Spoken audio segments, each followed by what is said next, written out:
அனைவருக்கும் வணக்கம். நாம் இன்னைக்கு நாம் தமிழர் கட்சி பற்றி பார்ப்போம்.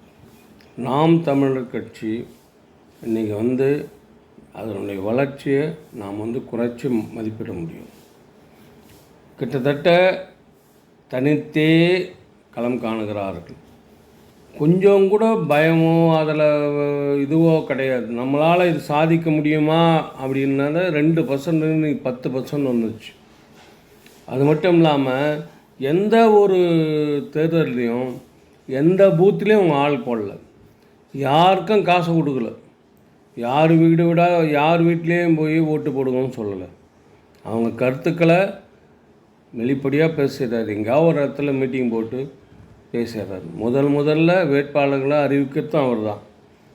ரெண்டாவது, அவர் காசு பணம் அதை பற்றி தேவையே இல்லை.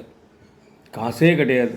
ஒரு பைசா கூட இல்லாத ஒரு தொகுதிக்கு 20,000 ஓட்டுக்கு ஆல்மோஸ்ட் எல்லா தொகுதியிலும் 20,000 ஓட்டு வாங்குறாங்க. அது சாத்தியமாக நினைக்கவே முடியல. சாத்தியமாகுது. அந்த மாதிரி பணமே இல்லை. பூத்தில் ஒரு ஆள் கூட ஒரு சேர் டேபிள் போட்டு உட்காந்துதில்லை. ஏடிஎம்கே உட்காருது, திமுக உட்காருது, மற்ற கட்சிகள் எல்லாம், காங்கிரஸ் உட்காருது, பிஎம்கே உட்காருது, எல்லாம் உட்காருது, எம்டிஎம்கே எல்லாம் உட்காருது. அந்தந்த பூத்துக்கு அவங்கவுங்க ஒரு 50 பேர் 100 பேர் உட்காந்து அதில் அவங்களுக்கு சாப்பாடை வாங்கி தானே அவங்களுக்கு செலவுக்கு காசை கொடுக்கணும். அது எதுவுமே கிடையாது. மக்களை முழுக்க மக்கள் நம்பி இறங்குறாங்க. அதில் வெற்றியும் பெற்றிருக்கிறாங்க. அது எப்படி அது சாதனை தான்.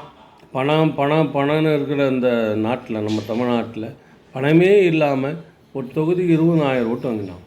இன்னும் ஒரு 20,000 ஓட்டு வாங்கினாங்கன்னா அவங்க நினைக்கிற டார்கெட்டை அவங்க ஆட்சியை பிடிக்கலாம். அவங்க வளர்ந்துக்கினே வராங்க.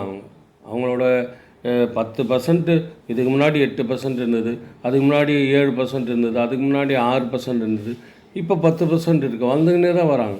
அவங்களுடைய வளர்ச்சி, அவங்க தமிழ் மேலே வைத்திருக்கிற அந்த காதல், தமிழ் பற்று, அவர் தமிழன்தான் தமிழ்நாட்டை ஆளணுன்றதால் நல்ல குறிக்கோள், நல்ல சிந்தனைகள். அவருடைய சிந்தனை மென்மேலும் வளர வேண்டும். மென்மேலும் அவங்க தனித்தே களம் காணட்டும். வாழ்க வளமுடன். நல்லா சிறப்பாக நேர்மையாக அவங்க வாங்குகிற ஒரு ஓட்டு நேர்மையான வாக்குகள். யாரையும் ஏமாற்றி வாங்கலை, துட்டு கொடுத்து வாங்கலை. பணம் கொடுக்காமல் இவ்வளோ வாக்குகள் வாங்கிறது அதிசயம். ஆனால் உண்மைன்னு தான் சொல்லணும். வணக்கம்.